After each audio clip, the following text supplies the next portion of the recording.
What's the impact of this pandemic on the young population, the children, the future of the nation? That's a very important discussion. And school is going to reopen the doors, at least for the Standard 5, and then the Form 1 to Form 3 students also will join their Form 4, Form 5, and Form 6 counterparts next Monday. How do the children mentally prepare for this new experience, especially those who would have passed the SEA and they had touched down in the school year, they never do an assembly, they've never seen their classroom, they don't know what the block is, they don't know what the science block is compared to where the agricultural science block is. I mean, it's a lot to process, a lot to really process for the young ones. And to give us some perspective, I want to welcome yet again clinical therapist. He joins us again on the program this morning, Hanif Benjamin. Hanif, good to see you as always, and welcome again to the Morning Brew. Pleasure, GW. It's always a pleasure to join you for these important national conversations. Indeed, and let me tell you, next week I can only imagine the jitters. Of course, going to school in a new environment already would bring its certain fear factor and the uncertainty. But we're doing that now in the context of a pandemic and where parents are nervous, children are also not too sure what to expect. How do they maneuver this space when the school says, hey, come back in next Monday? No, this is a very tumultuous and very fluid situation.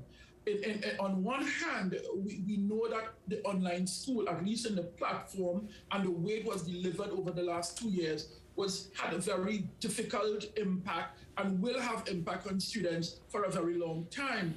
And on the other hand, we are now going back to school in a pandemic in the middle of the Omicron variant and all other type of risk factors. And the word you use there to start, which is fair, and I think a lot of my presentation this morning has the word fair in it, because that is where a lot of students are right now. That is where a lot of parents are right now. Also given the fact that the vaccination numbers remain low for students as well. And so the entire system as we know it is preparing to have this influx of students coming from next Monday. And people really don't know what to expect. Students don't know what to expect. Parents don't know what to expect. And so the level of hyper-vigilance, or in Trinidad term, jumpiness, is really, really pervasive in all our families as we speak. I want to find out, for the parents going to experience the first day of school, should these traditions remain in terms of, the picture taking and escorting the child to the school? How do we prepare ourselves for the day itself? Because the day itself is going to be very significant. Yes, the school term already started, but this is the first time you're out physically back into the space. What should be the approach? No, you're quite correct. It is a significant day because this is the day in 2 years where the significant amount of our student population are going to be back out. And so you made a very interesting point in your preamble where you're talking about students who would have written the essay and have never seen or experienced Block E, Block C, Chemistry Block, our Business Block. And so on Monday, a lot of students are going to experience for the first time. And so I would encourage parents to normalize the day as much as possible and do some of the things that you spoke about. Students are probably going to wear uniform for the very first time for a new school. And so, I would encourage a celebration of sort. But while we are encouraging the celebration in your private space, I also think that it's going to be important to begin a different course of communication with your child or children. And I believe that communication should begin today, if it has not already begun. And I have 4 domains that I would like for parents to consider in having this conversation. And the reason why I am bringing this to you, JW, is because a lot of parents do not know how to have a conversation with their child or children or how to have it in an age-appropriate manner so that that child could understand what they mean. Let me ask you, Hanif, what about the child who wants to go to school? They really want to go out and see their friends. They can't wait, but the parents saying, no, you staying home. We're not sending you there. And that is why, Jay, I am asking parents to have this conversation. Because that what you're speaking about is a lot of households as we speak today. There are students who probably will never be returning to the physical school because the parent either choose because of unvaccination, refusal to vaccinate for whatever personal reason, and or just a pervasive fear that encapsulates this family. And so that conversation needs to happen. And if you would permit me about 2 minutes to just run through these 4 areas that I think is going to be pertinent in the conversation, JW. Yeah, go right ahead. I'm listening because, I mean, I'm a parent also. I mean, my son is back out. He's back out, he's in Form 4. But I know the reality is there can be room for resentment down the road from children towards their parent if they are denied the physical school experience. Right. And so, JW, quickly, the first area that I want parents to begin to speak about is the psychological, mental, and emotional health of your child. You need to examine whether or not your child is psychologically, emotionally, and mentally healthy. And I think what the pandemic has done over the last 2 years is create a lot of cracks in our children's mental health system. And so it is important for you to understand how they feel. Now, in understanding how they feel, you need to listen to your child, just like what you're saying. The child who wants to go to school, but the parents is saying no. You need to have open and honest conversation with your children. And not just open conversation, but you are willing to take action based on the conversation you would have had with that child or children. So it is important to listen to them, not just listen because they want to talk, but listen for meaning, listen to hear how they feel, how they have been feeling, and how they feel as a result of either going back, wanting to go back, or wanting to not go back. What you're saying is revolutionary, because most people would suggest that the child must listen to the parent, but you're suggesting that the parent in this scenario should take like really sit down and listen to the child. Correct. They should, because if you do not do this, JW, I mean, I've been doing youth development for quite some time across the globe. Children will rebel. Children will rebel. And in this scenario, we don't want children rebelling here because rebellion means death in these circumstances. It means that a child may go out and they may do things that they do not wish to do or want to do, but because of their rebellion streak, as any child or adolescent would have at this stage in their development, we want to guard against that. And we learn from development that once you give a child a voice in a way that is non-punitive and non-judgmental, that child will be able to say to you how they feel. And once you accept that, you can then make adjustment that is reasonable based on conversation. We have to get away from the I am the parent and what I say goes. In this scenario, that could mean death for your children and your family, literally. And so the psychological, mental, and emotional health is going to be critical. The second one is educational health. You need to have an open and honest conversation about where that child is educationally. A lot of children, I know, JW, have moved from A+ to D and failure grade in the last 2 years based on the online structure. A lot of students who were dealing with mental health challenges, physical and other disabilities would have been pushed aside significantly. And so a lot of students may not be where they would have been had they been in a physical school. So it is important to take stock of where that child is. And again, you need to listen to that child. You need to do an assessment to figure out where my child is, because the reality is they may be going out to school and they may be asked to do things that they are not able to do, that they should do, but because of the circumstances. And so that may cause a child to shut down. That may cause a child to withdraw. That may cause a child to not want to go to school because they feel as if they are significantly behind. We cannot hide from the disparity in the education system over the last 2 years.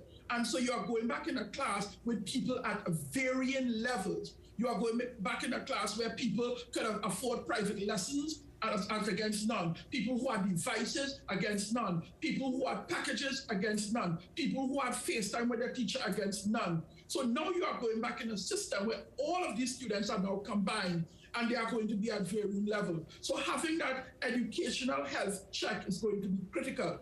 The third one, JW, is social and environmental health. You need to have stuff of what is social and environment. Again, I believe a lot of our students need to now be recultured in terms of the school environment.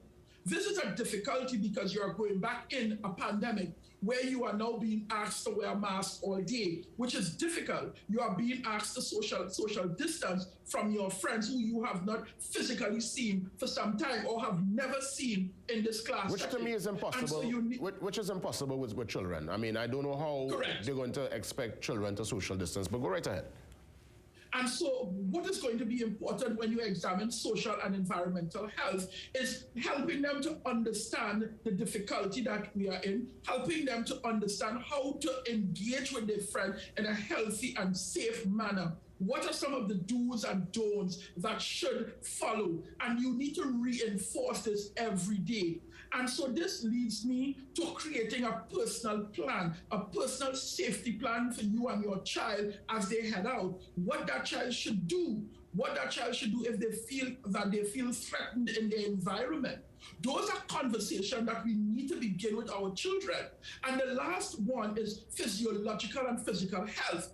Because for the last 2 years, a lot of our children would have been behind a computer sitting, eating unhealthy, lack of physical engagement. And so we need to take stock of where that is, because now you are going back out, and again, you may be called to be physical. And so you need to ensure that your child is at a healthy place where they can engage in these things. And so when you examine these 4 areas, psychological, mental, and emotional health, educational health, social and environmental health, and physiological and physical health, I believe that you are beginning to develop a different cadre of child or children who can become resilient in the face of the pandemic. Now, the other area I wanted to speak on is some children may experience separation anxiety come Monday. They might be playing it cool now, but come Monday, they are going back out, and a lot of fears follow that, especially if the fear is trickling down from the people in their social environment. For example, if the parents are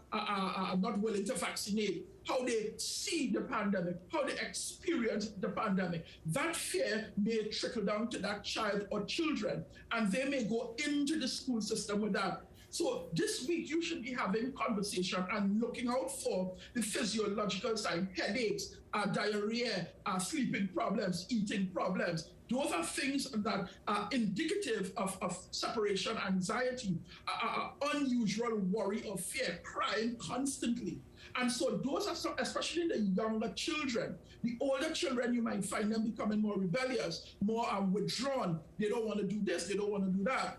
And so going back out is a fear factor for many students and parents. And so, JW, if we have this conversation that I have outlined, I believe that we can begin to help not only our children, but our parents. And of course, engage your school. I think parents need to take a 100% active role in this pandemic here, because it takes all of us to ensure that the children go out and stay out as long as possible, because we are continuing to live in this pandemic. And I keep making the point, it is not going anywhere. And as a result of that, I believe that all of us must begin to work. At the Center for Human Development here, I will develop these 4 points further, and I will put it out there so that I can help parents with a talking point. And I mean, if you, JW, and CNC3 wish to partner with me to bring this to people, I am more than willing to do that. Yeah. Because I think it's a conversation that we are not having, we should be having to protect our children and families. Before we pull the curtains down, how can folks contact you if they want to even further this discussion on their own time? Definitely, you can visit us at tchdltd.com,